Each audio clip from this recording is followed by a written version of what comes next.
हमारे मुल्क में रिवायत है गांव देहातों में जब कोई नया पुलिस अफसर आता है या मुख्तियारकार आता है तो आसपास के लोग जाते हैं मिलने के लिए, मिठाइयाँ देने के लिए, उनकी खुशनुदी हासिल करने के लिए। बैनर लगते हैं, बैनर भी लगते हैं वेलकम के गहराइयों से। तो ट्रंप के आने के बाद भी दुनिया भर में यही समा है। बैनर की आपने बात की तो इजराइल में सबसे बड़े बड़े बैनर लगे हैं ट्रंप की जीत पर। उन्हें मुबारकबादों के फ़ोन आ रहे हैं हर तरफ से, ना सिर्फ सरबराहान मुमलिकत से बल्कि अपोजिशन लीडर्स, MNA MPAs अपने अपने तौर पे पैगामात भेज रहे हैं जैसे कि ट्रंप साहब को ये सब मिलेंगे और वो उनकी खुशनुदी हासिल कर सकेंगे। हमारे यहाँ हमने देखा कि इमरान खान साहब ने भी आज एक बयान दिया है सहाफ़ियों से बात करते हुए। उन्होंने उम्मीद दिखाई है कि ट्रंप साहब के आने के बाद वो जमहूरियत पर, इंसानी हुकूक पर तवज्जो देंगे, शायद पाकिस्तान में कोई बेहतरी आए। उन्होंने कहा कि बाइडन साहब जो हैं, जो आउट गोइंग बाबा जी अमेरिका के सदर हैं, कि वो गलत लोगों की बातों में आ गए थे और उन्होंने हमारी हुकूमत का तख्ता उल्टा, लेकिन ट्रंप से उन्हें उम्मीदें हैं। तो मुल्क में इसके अलावा भी ज़बरदस्त एक सोशल मीडिया पे एक शोर है, एक वावेला है कि ट्रंप आ गया और अब यहाँ पर भी जो हमारी दाखिली सियासत है वो भी बदलेगी। तो एक दो मैं आपको क्लिप सुनाऊंगा, फिर हम उस पर बात करते हैं। अली मोहम्मद ख़ान साहब हैं PTI के, आज उन्हें किसी फ्रंट किया और कहा कि आप बताएं, आप तो कहते थे कि हम ग़ुलामी कबूल नहीं करेंगे किसी की, ये अब क्या बातें हो रही हैं?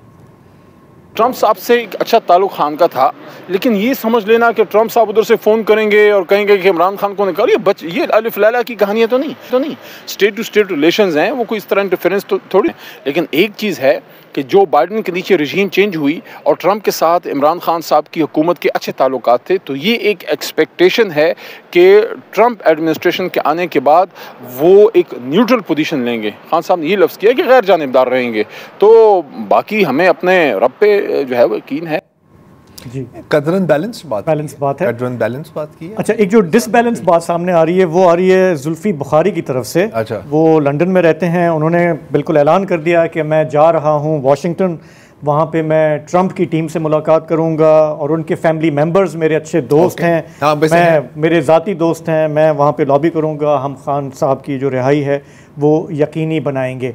उन्होंने ये भी कहा, खुद ही कहा कि ट्रंप साहब में और खान साहब में बहुत मुमासलत है, पर्सनालिटीज़ एक जैसी हैं, उनकी जद्दोजहद भी एक जैसी है। आर्टिकल लिखे हुए हैं। उन्होंने कहा कि इसलिए वो जो कुर्बत है वो काफ़ी लोग शायद नहीं समझ पाते जो उन्हें पता है। अच्छा, ये जो पूरा एक माहौल बन रहा है, हर कोई एक दूसरे से पूछ रहा है। हमसे भी अभी स्टूडियो में कोई पूछ रहा था कि बताएं ये इसमें सच है या नहीं। आज मैं बाहर फिर रहा था मार्केट में भी, जहाँ बैठ रहा था तो सब यही बातें कर रहे थे और फिर वो सोशल मीडिया की वीडियोस दिखा रहे थे कि ये देखें ये चल रहा है, ये झूठ नहीं हो सकता। क्या चल रहा है कि जी देखें वो ट्रंप साहब ने कहा है कि इमरान खान को रिहा होना चाहिए। वो मैं बता देता हूँ, ज़ल्मे खलीलज़ाद जो हैं, जिनको एक ओहदा मिलने वाला है शायद, तो उनका भी कोई ट्वीट आया है। उनकी भी ट्वीट्स आई हैं, वो तो कह रहे हैं कि इनको रिहा करना चाहिए इमीडिएटली। ये तो काफ़ी टाइम से कह रहे हैं, काम से कह रहे हैं, लेकिन पहले इस वीडियो पे तो बात कर लें। हाँ, तो वो ट्वीट असली है, असली है, लेकिन ये चीज़ इस वीडियो की हम बात कर रहे हैं। मैंने पूरी वीडियो ये सुनी, जाहिर है आप लोगों ने भी सुनी। मैं यकीन कर लेता कि ये ट्रंप साहब की वीडियो है, एक जगह वो पकड़े गए। मतलब ये भी ठीक है कि अगर मैं जीत गया तो मेरा वादा है कि इमरान खान की जल्द से जल्द जेल से रिहाई के लिए हर मुमकिन कोशिश करूँगा, वो मेरा दोस्त है, मुझे उससे मोहब्बत है, मैं दोबारा उसके बरसकदार आने की हिमायत करूँगा, यहाँ तक ठीक है। आखिर में वो कहता है इमरान खान जिंदाबाद।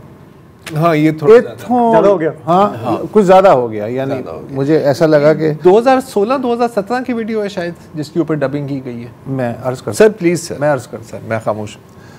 25 लाख व्यूज़, ओके, वाह, 20,000 से ज़्यादा शेयरिंग्स, वाह, जिसमें हमारे सहाफ़ी भाई भी शामिल हैं, काफ़ी नामवर सहाफ़ी है ना। अच्छा, ये जो टिकटॉक वीडियो है ये 12 मई 2017 की है।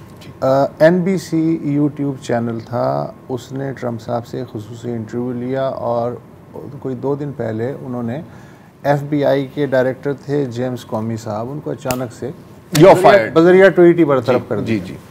तो वो पूछ रहे थे कि भाई ये क्या है, तो वो अपने फैसले का दिफा कर रहे थे। तो उस पर्टिकुलर चंक पे किसी ने ट्रम्प साहब की जो आवाज़ है इमरानी क्लोन करके उसे चढ़ा दिया, और वो जो फनकारी है वो फिर जाहिर है कि हम जैसे सादा लोग हैं वो जाहिर है कि वो नहीं पकड़ सकते।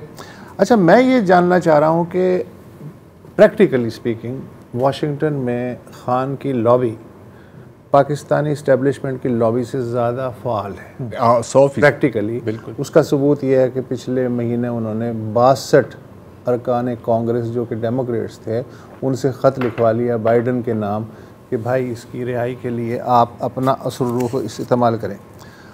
अब अगर ये लॉबी इतनी स्ट्रॉन्ग है तो क्या ये ट्रंप से कोई असली ट्वीट नहीं करवा सकती या उससे एक जुमला नहीं निकलवा सकती? बिल्कुल। लॉबी तो वाइब्रेंट है ना वहाँ। अच्छा, अब मसला ये है कि और क्या फिर ये सवाल है कि फ़र्ज़ करें कि ट्रंप कहता है जी रिहा करो इसे, तो क्या ये लोग मान जाएंगे?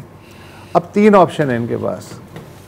खान को अगर खुला छोड़ते हैं तो वो ख़तरनाक है, मुल्क में अगर रखते हैं। खान को अगर मुल्क से बाहर पार्सल करते हैं तो और ज़्यादा ख़तरनाक है, उन पर कोई पाबंदी हो जाएगा नहीं वैसे। तो थर्ड जो लेस डेंजरस ऑप्शन है वो है कि फ़िलहाल वो जेल में रहें, कम से कम उनकी मुलाकातों को या और जो चीज़ें हैं उनको किसी हद तक कंट्रोल किया जा सकता है। कौन सा मुल्क है जो किसी एक शख्स के लिए, अनलेस वो शख्स उस स्टेट से ज़्यादा उस मुल्क को फ़ायदा पहुंचाने वाला हो, अपने रियासती ताल्लुकात ख़तरे में डालेगा? मैं आपको एक मिसाल दूं। सऊदी अरब, शाम और लीबिया 45 साल पहले पाकिस्तान के बहुत ही गहरे दोस्त थे। उन्होंने कहा जी भुट्टो को फांसी मत दो, भुट्टो को फांसी हो गई। तो क्या तीनों ममालिक ने अपने ताल्लुकात पाकिस्तान से ख़त्म कर लिए? ऑंग सान सूची की दूसरी मिसाल है, मतलब वेस्ट मुस्तकिल दबाव डाल रहा, रिहा करो, और हक पे दबाव डाल रहा था, लेकिन फौजी जनरलों ने अर्जी के टाइम टेबल से अपनी शराइत मनवा के उससे रिहा भी किया और फिर अंदर भी कर दिया। तो ये तो प्रैक्टिकल दुनिया की बातें हैं ना, तो इस पे मज़ीद मैं क्या कह सकता हूँ? मेरा ख्याल है कि देखें, अच्छा पहले आपने जुल्फ़ी बुखारी का जिक्र किया। अच्छा, मैं आपको कहूँगा कि जुल्फ़ी बुखारी को हल्का मत लें। बंदे के कॉन्टैक्ट्स हैं, बंदे की लॉबिंग सॉलिड, ट्वीट करवा लेगा वो, ट्वीट करवा लेगा। अच्छा नहीं, ट्वीट से पहले भी मैं एक और चीज़ पे आता हूँ ना, लेकिन ट्रंप का क्या है? ट्रंप ट्रांजैक्शनल है, ठीक है। अच्छा, एक तो कि यार पाकिस्तान कोई ज़्यादा हाई प्रायोरिटी नहीं है, ये तो हमने पिछले दिनों में इस पर कई बार बात की है, उसका एजेंडा ज़्यादा डोमेस्टिक है। एक सवाल मेरा ये है कि अगर इमरान खान के हक़ में या उनको रिलीज़ कराने में उनको फ़ायदा क्या है, क्योंकि ट्रंप हर एक चीज़ में देखता है कि यार हमारा फ़ायदा क्या है, राइट। अब मैं सवाल आप दोनों से ये है कि अगर मौजूदा जो सेटअप है उसको आप इस्टेब्लिशमेंट कहें, हुकूमत कहें, दोनों का एक मिलाप समझें, हाइब्रिड कहें, जो भी, वो खान साहब क्या दे सकेंगे ट्रंप को जो ये पहले ही आपको प्लेट पर ऑफर नहीं करेंगे? सवाल ये बनता है। आई थिंक कि जैसे आपने कहा ट्वीट करा देंगे, शायद ट्वीट करवा भी दें, शायद बयान भी दिलवा दें, लेकिन आई थिंक ट्रंप के लिए ये एक बार्गेनिंग लीवर होगा। क्योंकि आपने अगर ट्रंप की देखी है ना, पहले वो आता है ऊपर से कि ओए कर रहा है या नहीं कर रहा, फिर अंदर खानी कोई डील हो जाती है, right. He has been like this. Saudi Arab के साथ भी ऐसे ही था, काफ़ी ममालिक के साथ वो ऐसे ही था। आई थिंक कि आप उसी पैटर्न का शायद यहाँ पर एक कंटिन्यूएशन देखें कि जहाँ तक ट्रंप, ये जो बात है, आज मैं पढ़ा था एक साबिक सफ़ीर का एक कॉलम आया है ना, ये तौकीर हुसैन साहब, थैंक यू। तो कह रहे थे कि यार कुछ मिथ्स क्लियर करने की ज़रूरत है। पहले कि क्या ट्रंप के दौर में पाकिस्तान और अमेरिका के ताल्लुकात बहुत बेहतर थे? उसने कहा कि यकीनन बुलाया, यकीनन उनकी बहुत अच्छी मुलाकात हुई, लेकिन वो एक मकसद के लिए थी, क्योंकि उस वक्त ट्रंप चाह रहा था कि यार मैं अफगानिस्तान से निकलूं और उस वक्त के वज़ीर आज़म इमरान खान और उस वक्त के chief of army staff Bajwa इसको फैसिलिटेट करने के लिए थे। वो मुलाकात ख़त्म हो गई, उसका एजेंडा पूरा हो गया। क्या ओवरऑल पाकिस्तान यूएस रिलेशंस में कोई बहुत बेहतरी आपको नज़र आई? नहीं, नॉट रियली। लेकिन अभी देखें ये जो शोर मचा हुआ है ना सोशल मीडिया पे, और हमारी भी मजबूरी है कि हमें इस टॉपिक पे ही इतनी बात करनी पड़ती है क्योंकि शोर मचा हुआ है गली गली ना, तो उसका एक असर ये भी हमें नज़र आ रहा है कि मौजूदा हुकूमत में जो लोग हैं वो हिले हुए हैं। उनको फिर भी ये डर है कि कहीं कुछ हो ना जाए, थोड़े से कहीं लॉबिंग जो है वो काम ना आ जाए। और मैं आपको 2 बयानात सुनाना चाह रहा हूँ हमारे सर्विंग फेडरल मिनिस्टर्स की, एक इंटीरियर मिनिस्टर, डिफेंस मिनिस्टर। अब उनको पता है कि ट्रंप जीत गया है और उसके साथ हमें पाला भी पड़ना है, फिर भी आजकल के दिनों में उन्होंने क्या कहा, सुन लेते हैं। उन्हें जो है वो पाकिस्तान का इमरान खान कहा जाए या इमरान खान को अमेरिका का ट्रंप कहा जाए, इन दोनों में जो है वो काफ़ी आदतें जो है वो मिलती हैं। झूठ बोलना, हट दर्मी करना, दूसरों का मजाक उड़ाना, अपनी जो है वो बात को मनवाने के लिए जो है वो गैर कानूनी हथकंडे अपनाने की हद तक जाना। ये जो कैपिटल हिल पे हमला हुआ था तो ये तो अब हकीकत है, रवैया उनका बदलता है और वो अमेरिका जो है वो इमरान खान की मदद के लिए आता है तो ठीक है, वो जब आएगा तो फिर देखा जाएगा।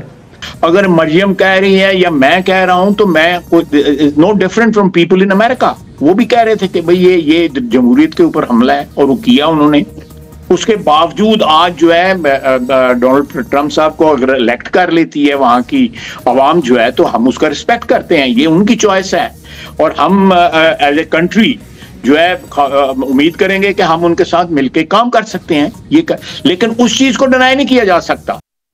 किस चीज को डिनाई नहीं किया जा सकता कि वो हमला आवर हुए कैपिटल हिल पे, जान से। यार यहाँ भी एक मिसाल है, यहाँ पे पता है क्या हुआ? 97 में सुप्रीम कोर्ट पे हमला आवर होने वाली जमात फिर पावर में ये भी। अब देखो ऐसा तो बहुत होता है, वो लेकिन वो एक अलग टॉपिक है ना यार, इस पर आते हैं। अच्छा, राना सनाउल्लाह का यार मैं थोड़ा सा सुन के शौक हुआ, लेकिन मेरा ख्याल है कि ये ट्रंप की जीत से पहले की ये इसी हफ्ते का है, but before Trump one, right?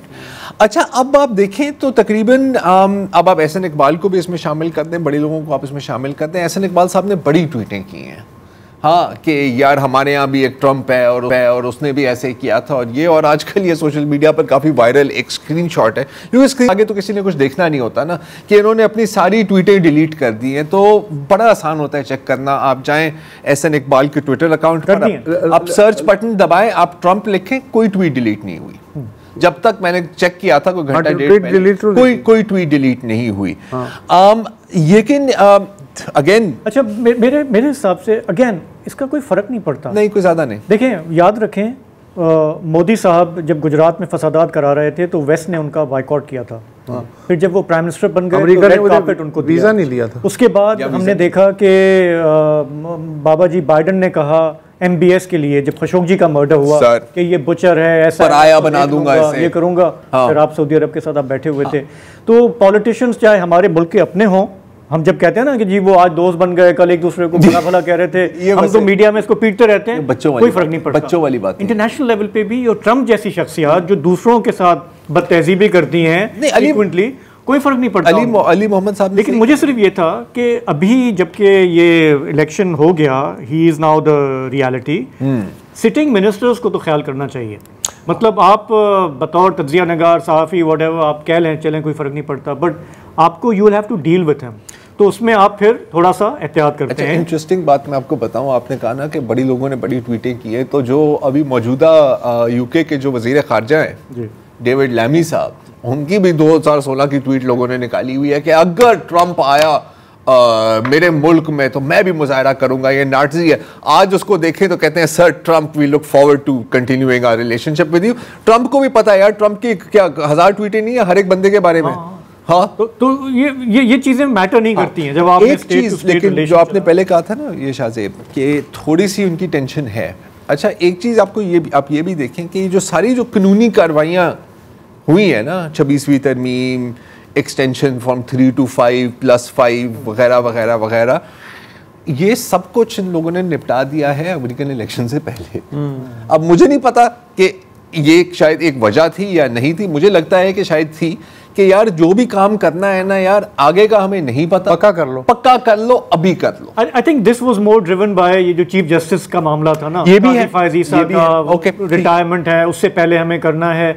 देखिए, समटाइम्स मुझे ये लगता है कि हम बहुत ज़्यादा सेंट्रल रोल देते हैं वॉशिंगटन को और वहाँ के मामला को, जबकि हमारे यहाँ जो लोग मुल्क चलाते हैं ना, उनकी अपनी एक टाइमलाइन है, ये भी है। वो अपने मामला देख रहे हैं और ये बार बार रिमाइंड कराना इसलिए ज़रूरी होता है कि आपका न्यूक्लियर प्रोग्राम अमेरिका ने एड़ी चोड़ी का जोर लगा दिया, क्या आया, भुट्टो साहब चले गए, लेकिन वो चलता रहा, ठीक है ना, आपने एक नहीं मानी। इसी तरह जब ये अफगान पॉलिसी है आपकी, जब मुशर्रफ साहब ने लगाया था मार्शल लॉ, उस वक्त हम समझते थे कि पाकिस्तान इकोनॉमिकली बहुत वीक है, नहीं लगा सकेंगे, उन्होंने लगा दिया, ठीक है। उसके बाद अफगान वॉर आ गई, आप क्या करोगे, हमारे से काम बन गए। सो ये समझना कि अमेरिका कोई प्रेशर अप्लाई करेगा और किसी लीडर को छुड़ाने के लिए, ये दूसरी बात ये है कि अमेरिका डेफिनेटली प्रेशर उस वक्त अप्लाई करता है जब अमेरिका के इस रीजन में गोट फंसी हुई होती है और उसे पाकिस्तान का साथ चाहिए होता है, तब ये प्रेशर की पॉलिटिक्स होती है। आजकल तो वेला है। Again I will also add to this कि इस वक्त कितनी अमेरिकन एड मिलती है पाकिस्तान को? सो मैं देख रहा था कि $45 मिलियन रखे हैं अमेरिकन बजट में फॉर पाकिस्तान। हाँ, तो पीनट्स। अच्छा, इस पे भी वो ट्रम्प बोलेगा कि हम ये क्यों दे रहे हैं, what is Pakistan doing for us, ठीक है ना। अभी मैं देख रहा था फॉर्मर एम्बेसडर जो थे वाशिंगटन में, हुसैन हक्कानी साहब, उन्होंने एक बात कही कि हमारी अभी वैल्यू जो है ना अब क्या है। उन्होंने एक तरफ इशारा किया है वर्थ थिंकिंग अबाउट। उन्होंने कहा इस वक्त जो आइसिस खुरासान की जो एक्टिविटीज़ बढ़ रही हैं, और पिछले दिनों अमेरिका में कुछ लोग पकड़े गए जो ये इलेक्शन के हवाले से कुछ करने का सोच रहे थे, अगर ये कंसर्न बढ़ती चली गई ट्रम्प के लिए या कुछ हो जाता है, तो पाकिस्तान की अनफॉर्चुनेटली घूम फिर के वैल्यू वही आएगी कि जी मुझे काउंटर टेररिज्म के हवाले से पाकिस्तान, तब आपके वो थोड़ी सी कोई बातें मान ले या कुछ कर ले। बट अदरवाइज चाइना को अगर बैलेंस करना है तो मतलब पाकिस्तान का रोल इम्पॉर्टेंट है, लेकिन उतना भी इम्पॉर्टेंट नहीं। उसके लिए इंडिया बैठा है आपके पास इस मोहल्ले में चाइना को काउंटर करने के लिए। तो फिलहाल ऐसा कुछ नज़र नहीं आ रहा, but international relation you never know, और ख़ासतौर पर ट्रम्प बैनर आ जाए।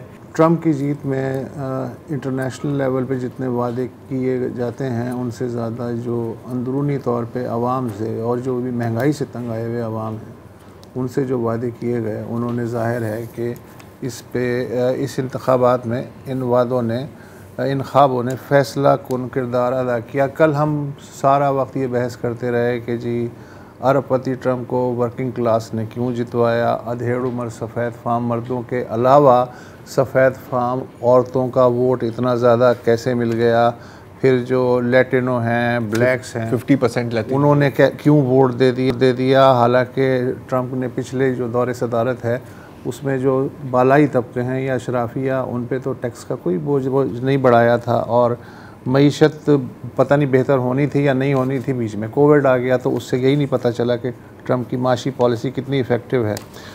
ये जो कल का वोट है, ये हम इस पर भी बात कर चुके हैं कि ये असल में गुस्सा डेमोक्रेटिक एडमिनिस्ट्रेशन पे और एरोगेंस पे और बेइख्तियारी कि हम कुछ नहीं कर पा रहे, और ये अरबों डॉलर जो हैं कहीं और झोंक रहे हैं, हम इस पे भी बात कर चुके हैं कि इस पे गुस्सा था। असल में ये जो गुस्सा है ये बेसिकली सिस्टम, जो प्रिवेलिंग सिस्टम है वहाँ इकोनॉमी का, उस पे गुस्सा है।